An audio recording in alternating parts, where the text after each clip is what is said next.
And it says they crucified him. It never says the cross was taken back by Jesus. It just goes straight on from when Simon took the cross. Now, remember, I talked about conjecture. Allah said conjecture, because that's what they have. You see, they have a contradiction in that story. The Gospels are not all together in agreement with how the story goes, because John contradicts that. In John chapter 19, verse 17, now, John, written many years later, they give it written about maybe 90 AD or so, says that Jesus kept carrying his cross. There's no mention of Simon coming out to carry the cross. You see? So obviously whoever wrote John saw the mistake and said, I better fix that. And this is what some people have asserted. You see? So that's the contradiction. The others, Matthew, Mark, mentioned that Simon comes out, carries the cross. Now John says, no, Jesus carried his cross the whole time. Well, who do I take with these conflicting stories here? So now let's move to the next part. Appeared dead. The next theory is the appeared dead, or thought he had died. You see? Now, as Allah says, they follow conjecture. They don't have sufficient evidence. Why? You see, they claim that eyewitness accounts. How? When these books were written many years later, they don't know who really wrote them, so there's no really way to confirm if they're eyewitness accounts. On top of that, from the internal evidence, we see that they're not really sufficient accounts. Conjecture. Why? Because Mark chapter 14, verse 50 says, all his closest followers forsook him and fled. Okay? Matthew chapter 26, verse 56. All the disciples forsook him and fled. They left him. Nobody really stood around to confirm what really happened. You see? When they did look, what does it say? Mark chapter 15, verse 40. They were looking on from afar. Okay? They were looking from afar. Therefore, they couldn't confirm exactly really what was going on, because they're looking from a distance afar. They never were right there on the scene. Matthew chapter 27, verse 55. Again, the women were beholding from afar. I'm looking, it looks like perhaps that's what's happening. I can't tell. I'm from afar. You see? Luke chapter 23, verse 49. Again, they're looking from afar. And then again, once again, the problem, because now we have a contradiction. Now, John chapter 19 cleans the story up, and he places Jesus' mother, her sister, the Mary, wife of Cleopas, Mary Magdalene. Now they're standing right next to the cross. Perfect, right? Clean the story up now. But all the others said they were looking from afar. Now all of a sudden they're right next to the cross, and they can see what's going on. Clearly you can see that somebody said, I better fix this. Okay? And then even then, if you look at John chapter 19, verse 27, before Jesus is alleged to have died, they leave anyway. He sends them away. In 1927, it says, and from that hour the disciples took her, his mother, and they left, and they went home. So nobody actually stayed there to see it. So no one remained to actually see if he died or not. Now, according to many writings, for example, I'm referring to the Jesus Papers by Michael Benjamin. I hope I'm pronouncing his name correct. But this is widespread information anyway, about the crucifixion. Many of them say that the crucifixion was reckoned to take about 3 days. Some say more. Okay? So, let's get into the so-called historical proofs. Okay? First of all, none of the non-Christian so-called historical writings are from Jesus' time. There is no eyewitness accounts from Jesus' time. They are all authors who lived after the alleged event. Okay? Now, I'm reading from the book I read last night, for those of you who were there, The Jesus Mysteries. Now, my opponent last night tried to downplay the authors of the book. But look, listen to them. Timothy Frecki, again, I don't know if I'm pronouncing his name right. He has an honors degree in philosophy and is an authority on world mysticism with more than 20 books published internationally. Peter Gandy has an MA in classical civilizations, specializing in ancient pagan mysteries. So please don't try to downplay my sources, okay? Here's what they say on page 133. This is an extremely literate period in history, they tell us, and they give us a list of pagan writers who wrote at or within a century of Jesus' time, which Jesus had to live. Again, it's a whole list of them. I don't want to go because that'll take some of my time. But it says these works of these writers would be enough to fill a library, but not one of them refer to Jesus. Okay? And again, these are from contemporaries of his time, not people like Josephus, Tacitus, who came years later. Again, none of them are eyewitness accounts.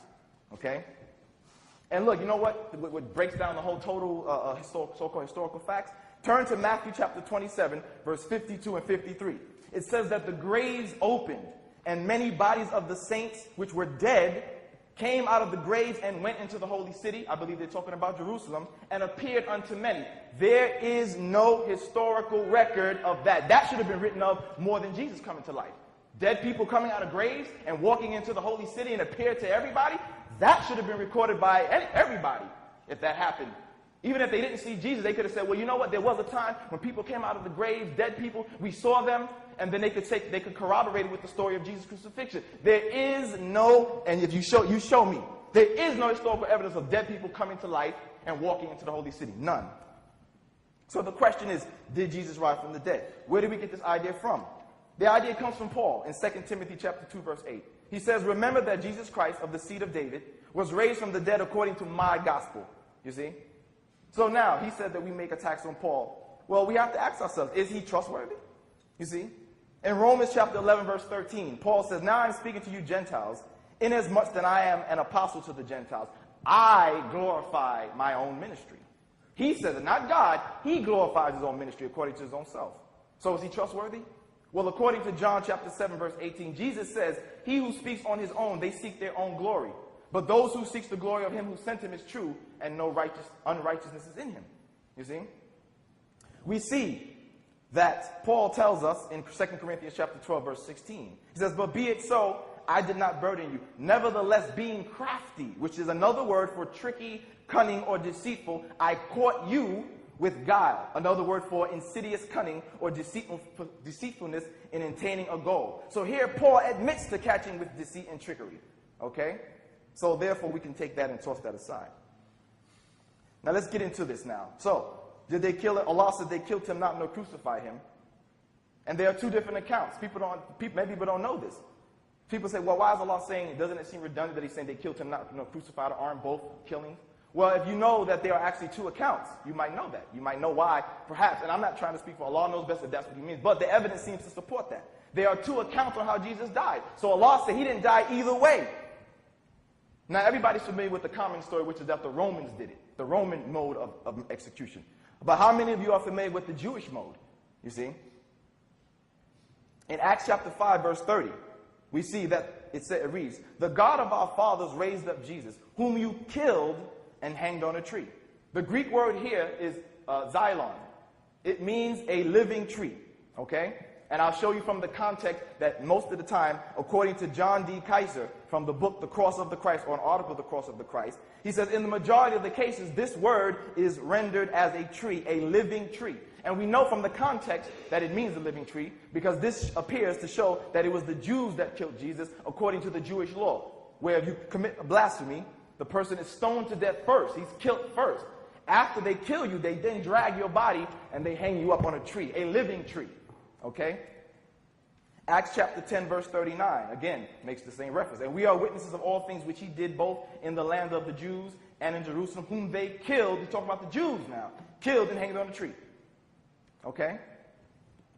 And we see that this is a reference to Deuteronomy chapter 21, verses 21 through 23, where the command to put a person to death by stoning and then hanging the person on a tree.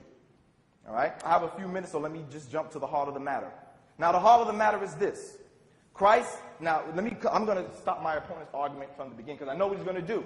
He's going to say, oh, well, the scripture says that Jesus said he would die and he was going to give his life willingly. Is that the case? You see? Because we see in Mark chapter 14, verse 34 through 36, that Jesus prays for death to be taken away from him. It doesn't appear that he wants to be this willing sacrifice. You see? He's praying very strongly, it says, for death to be taken away from him. And in Luke chapter 22, verse 43, it said there appeared an angel unto him, strengthening him, apparently giving him some assurance that you will be okay. You see?